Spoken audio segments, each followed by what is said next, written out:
Good evening, this is the Oscar expert here at the Cannes Film Festival. It's time to review La Fracture, directed by Catherine Corsini. It's going by the US title of The Divide, but La Fracture as a title makes a lot more sense, and they should probably just call it The Fracture or Fractured. Our main character is a woman whose relationship with her wife is on the rocks. She falls, she fractures her elbow, she ends up in the hospital with her wife taking care of her. Most of the movie takes place in this chaotic, understaffed hospital, and at the hospital our main character butts heads with a left-wing protester and working class guy who was injured by police at a demonstration. And within this hospital there is just utter chaos. It's understaffed because there's a strike going on.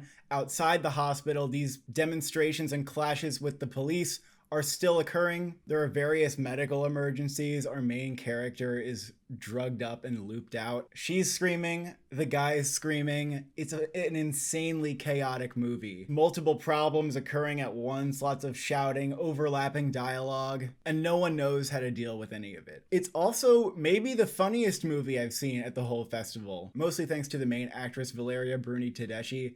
She is so goddamn funny in this. It's such an enjoyable performance, just like her delivery and her facial expressions. The audience was hooting and howling and laughing out loud, and I had a great time seeing it with an audience. She has really strong chemistry with her wife, played by Marina Foy, who is absolutely just fed up with her and forced to take care of her. And the main character on her drugs is being like dopey and clingy, and she wants to make it work out, and the other one's just like, no. And I hope I'm pronouncing it right, but Jean-Louis Couloc is also really good in the movie as that left-wing injured protester. He's extremely hot-headed, but he's also just really passionate about fighting for the liberties of the lower class. And his character and the main character are both just such forces of nature that they end up clashing with each other all the time, and their fights or even their scenes where they end up bonding a little bit are definitely some of the highlights of the movie. So maybe very obviously there are a lot of things in the movie that are fractured. The main character's elbow, her relationship with her wife, the country as a whole, worker strikes, healthcare issues, just the inability for people to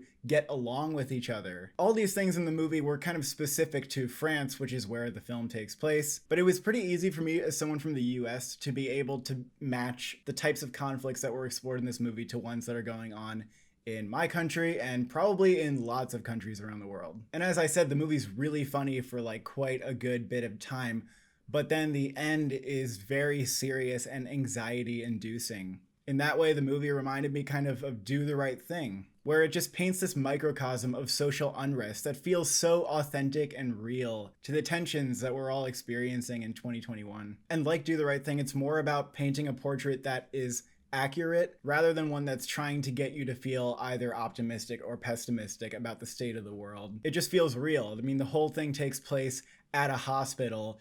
That's the place where you go to fix things, and all these problems that need to be fixed are coming to a head here. Are the problems of the country easy to solve in the same way that you would like a relationship or a broken arm? Can you hold hands and just bond your way out of things? Who comes out okay? Who doesn't? And are some things just so deeply rooted that they're almost bleakly beyond repair? I found the movie to be powerful and unsettling, even as it was such a funny movie that often left me feeling like good about the state of the characters' relationships. It just felt like, yep, Catherine Corsini, you captured our world. Some might have a little bit of an issue with some of the allegory being very, very kind of on the nose. I thought if the movie wasn't such a comedy, it probably wouldn't have worked being so on the nose, but I think that the humor definitely helps that. I really like the movie, and I would give it a 9 out of 10. Thank you for watching. Thank you for subscribing. What's fractured in your life?